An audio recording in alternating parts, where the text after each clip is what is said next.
дошъл до мене тук.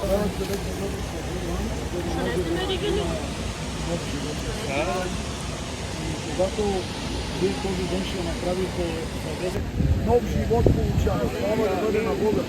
Значи убиване не на тялото, а убиване на съвестта.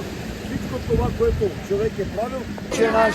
Който си на небесата, Който си на небесата, да се свети Твоето име, да се свети Твоето име, да дойде Твоето царство, да дойде Твоето царство, да бъде Твоята воля, да бъде Твоята воля, както на небето, както на небето, така и на земята. така и на земята. Дай ни днес Дай ни днес на същия хляб на същия хляб и прости ни дълговете, и прости ни дългове, както и ние простим както и ние простихме на нашите длъжници. на нашите длъжници. И не ни въвеждай И ни въвеждай в изкушение, но избави ни избави ни от лукавия, защото е Твое. защото е Твое Царството, царството, силата, силата и славата.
Сега, ти нали взе монно къща? Добре.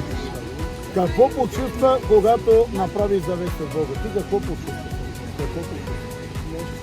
Нещо. Ето така, нали? Радост голям.